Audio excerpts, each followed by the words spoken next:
Halo sobat kulit, siapa nih di sini yang suka mengonsumsi jamur? Wah, pasti banyak ya. Tapi tahu nggak sih kalau jamur itu ada yang bisa menginfeksi kulit manusia loh? Mau tahu apa aja jenis jamur dan penyakitnya? Yuk sama-sama kita belajar bersama Dokter Muda Kulit dan Kelamin RSUD Dr. Subandi. Dalam dunia medis, infeksi jamur disebut sebagai dermatomikosis. Wah, apa aja ya jenis-jenis dari dermatomikosis? Yang pertama adalah dermatofitosis. Agak mirip ya namanya, ada yang akhiran mikosis dan akhiran fitosis. Jadi, dermatofitosis itu adalah infeksi jamur dermatofit spesies Trichopiton, Epidermophyton, dan Microsporum sobat kulit. Jamur tersebut menyerang kulit, kuku, dan rambut. Nah, ciri khas dari dermatofitosis itu adanya central healing, yaitu tampakan lesi kemerahan, tapi di tengahnya berwarna pucat. Lalu, jika dilakukan tes KOH atau kalium hidroksida, akan tampak hifa yang panjang dan bersepta. Ternyata dermatofitosis itu ada pembagiannya lagi nih sobat kulit, sesuai dengan regio tubuh manusia. Kalau regio kepala disebut sebagai tinea capitis yang terbagi menjadi 4 jenis. Ada gray patch dengan tampakan rambut abu-abu dan mudah patah, serta pada pemeriksaan lampu wood akan berwarna hijau. Lalu ada Kerionselsi yang tampaknya lebih parah nih dari gray patch dengan tambahan folikulitis atau peradangan pada folikel rambut. Selanjutnya ada black dot dengan gambaran khusus black dot atau bintik hitam pada kulit kepala. Dan yang terakhir ada tinea favosa yang membentuk skutula, yaitu krusta tebal kekuningan di sekitar rambut yang berbentuk seperti cawan, helm, atau mangkok.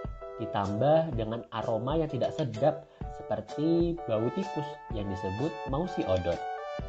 Nah, selain tinea capitis, ada beberapa jenis dermatofitosis lain nih sobat kulit yang sering dijumpai, yaitu tinea corporis di bagian badan, tinea cruris di paha dan lipatannya, genital dan bokong, serta tinea unguium di kuku kaki dan tangan.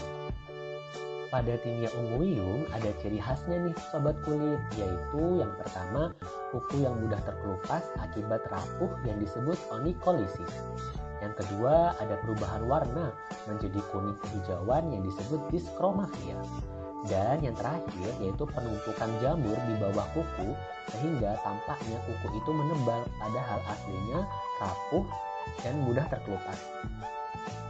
Penyakit infeksi jamur pada kulit yang kedua yaitu pityriasis versicolor atau yang kerap kita sebut sebagai panau atau panu.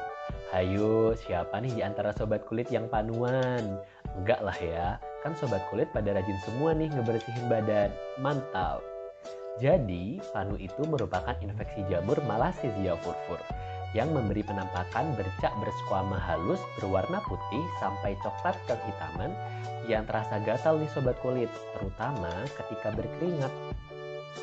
Nah, untuk menegakkan diagnosis dari pityriasis versicolor atau panu, ada beberapa pemeriksaan yang dapat dilakukan, yaitu mengeruk lesi menggunakan kuku sehingga skuama terkelupas atau yang disebut sebagai fingernail sign. Selanjutnya, pada pemeriksaan KOH akan tampak hifa pendek dan spora bergerombol yang disebut sebagai spaghetti meatball appearance. Dan pemeriksaan lampu wood yang akan memberikan penampakan warna berwarna kuning keemasan. Selain infeksi jamur akibat dermatofit dan Malassezia furfur, terdapat spesies jamur lainnya nih sobat kulit, yaitu Candida albicans yang dapat menyebabkan penyakit kandidiasis. Kandidiasis ini memiliki tampakan bercak kemerahan, basah dengan ciri khas yaitu lesi satelit. Jadi terdapat lesi-lesi kecil yang mengelilingi lesi besar. Biasanya predileksi dari kandidiasis ini ada di daerah lipatan atau flexura, mulut, dan genital atau kelamin. Sama halnya dengan infeksi jamur lainnya, pada kandidiasis juga dapat dilakukan pemeriksaan kalium hidroksida atau KOH 20% dengan tampakan yeast, pseudohifa, dan blastospora. Selain itu juga dapat dilakukan kultur bakteri pada media Sabouraud dextrose agar atau SDA dengan tampakan koloni mukoid putih. Kandidiasis pada organ mulut biasa disebut sebagai oral thrush dengan penampakan bercak putih atau kuning di lidah, bibir, gusi, dan langit-langit mulut, kemerahan di mulut dan tenggorokan, nyeri saat menelan, dan luka pada sudut bibir.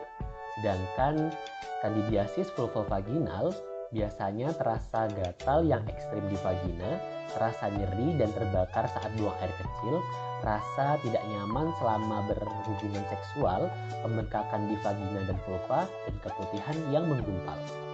Nah, sebenarnya apa aja sih faktor risiko dari dermatomikosis itu? Yang pertama adalah cuaca yang hangat dan lembab. Seperti di negara kita tercinta, Indonesia, yang dilalui oleh garis khatulistiwa dan beriklim tropis. Kalau ini sih nggak bisa kita rubah ya sobat kulit. Yang kedua adalah kebiasaan jarang mengganti pakaian dalam. Ayo, jangan seperti itu ya. Yang ketiga adalah kebiasaan menggunakan pakaian yang tidak menyerap keringat. Jadi, menggunakan pakaian itu sesuai dengan tempat dan situasinya ya. Dan yang keempat adalah kebersihan pribadi yang buruk. Selain dari faktor risiko yang telah disebutkan sebelumnya, imunitas tubuh yang rendah juga dapat memicu terjadinya dermatomikosis. Apa aja sih penyebabnya? Yang pertama yaitu menderita diabetes, HIV and AIDS, kanker, atau menjalani kemoterapi. Selanjutnya, menggunakan obat kortikosteroid dan antibiotik dalam jangka waktu yang lama, dan menderita obesitas atau malnutrisi. Sebelum kita memberikan tata laksana pada penyakit dermatomikosis, kita perlu mengetahui terlebih dahulu cara menghitung luas lesi pada tubuh manusia, yaitu dengan menggunakan rule of palm. Jadi, satu telapak tangan pasien senilai dengan 1%. Untuk lesi minimal, yaitu lesi yang kurang dari 1%, pengobatan dilakukan secara topikal, kecuali tinea unguium. Untuk lesi yang luas, yaitu lesi yang lebih dari 1%, diberikan pengobatan secara sistemik. Mencegah lebih baik daripada mengobati. Jadi, apa aja nih langkah pencegahan yang dapat kita lakukan agar terhindar dari dermatomikosis? Yang pertama, yaitu mencuci tangan menggunakan sabun dan air yang mengalir. Selanjutnya, jangan berbagi handuk atau pakaian pribadi. Selanjutnya, rutin mengganti dan mencuci pakaian. Dilanjutkan dengan menjaga berat badannya yang normal, serta menjaga kadar gula darah agar tetap terkontrol. Akhir kata, yuk sama-sama kita menjaga kebersihan dan kesehatan kulit kita, karena kulit yang bersih dan sehat adalah investasi masa depan. Salam sehat dari Dokter Muda RSUD Dr. Subandi Jember. See you in the next video.